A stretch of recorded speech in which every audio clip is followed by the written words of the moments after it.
இன்னைக்கு நம்ம பண்ண போறது வந்து கர்நாடகா ஸ்பெஷல் அக்கி ரொட்டி. அதுக்கு தேவையான பொருள் வந்து அரிசி மாவு 1 கப்பு, கொஞ்சம் பெரிய சைஸ்ல எடுத்துட்டு இருக்கேன், ஏன்னா இது வந்து ரொம்ப காணாது. அதுக்கப்புறம் வெங்காயம் ஒன்று பெருசா சின்ன சின்னதா நறுக்கிக்கோங்க. அப்புறம் தேங்காய் துருவினது 1 சின்ன கப்பு. தேங்காய் வந்து சின்ன சின்னதா பல்லாவும் துருவி போட்டுக்கலாம். இஞ்சி வேணுனாலும் போட்டுக்கோங்க, ஏன்னா சில பேருக்கு இஞ்சி பிடிக்கும், சில பேருக்கு இஞ்சி பிடிக்காது. அதனால இஞ்சி போட்டாலும் இதுக்கு நல்லா இருக்கும். அதுக்கப்புறம் கொத்தமல்லி, பச்சை கொத்தமல்லிய கொஞ்சம் நிறைய போடணும். இதுக்கு சின்ன சின்னதா கட் பண்ணி அதையும் போட்டுருக்கோம். தேவையான அளவு உப்பு.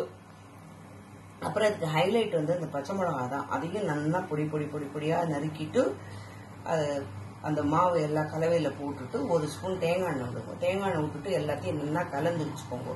அதுக்கப்புறம் இன்னொரு பக்கத்துல வந்து தண்ணி வச்சுக்கோங்க.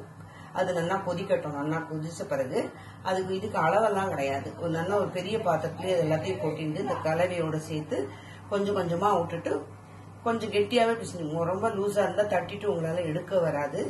அதனால கொஞ்சம் ஓரளவுக்கு நம்ம தட்டி எடுக்கும்படியான அளவுக்கு பிசைஞ்சுக்கோங்க.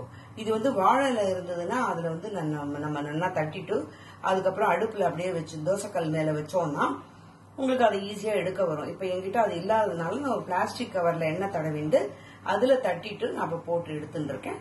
போட்டு எடுத்துட்டு உங்களுக்கு மற்றதெல்லாம் காமிக்கிறேன். இப்ப என்ன பண்ணுங்க, ஒரு பேப்பர் எடுத்துட்டு இருக்கேன். அந்த பேப்பர்ல கொஞ்சம் நல்லா எண்ணெயை தடவிட்டு இதை நல்லா கையால தட்டிக்கோங்க. ரொம்ப மெலிசா தட்டினா எடுக்க வராது. அதனால ஒரு மீடியம் சைஸ்க்கு தட்டிக்கோங்க. நான் வந்து சின்னதா தான் தட்டியிருக்கேன்.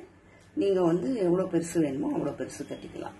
இதுக்கு வந்து சட்னி இல்லைன்னா அந்த டொமேட்டோ சாஸ் இதெல்லாம் தொட்டுக்கலாம், நல்லா இருக்கும். ஆனா கொஞ்சம் சூடா சாப்பிடணும் நீங்க, அப்பதான் இது வந்து நல்லா இருக்கும். ஆறிட்டுன்னு அவ்வளவா நல்லா இருக்காது. இப்ப இதை போட்டுட்டு நல்லா 2 பக்கமும் திருப்பி எடுத்துக்கணும். இப்ப என்ன பண்ணுங்க, நான் வந்து நெய் விட்டுருக்கேன். உங்களுக்கு என்ன எண்ணெய் வேணுமோ நீங்க அதை விட்டுக்கலாம். இது கொஞ்சம் செவந்திருக்கும். இப்போ வந்து நீங்க திருப்பி போட்டுக்கோங்க. இது ஒரு இதுல வந்து உங்களுக்கு பெருசா இருந்ததுன்னா ஒரு 4ஆ கூட தட்டி போட்டுட்டு எண்ணெய் விட்டு அப்படியே எடுத்துக்கலாம். நம்ம ஸ்டைல்ல கர்நாடகா ஸ்பெஷல் அக்கி ரொட்டி ரெடி.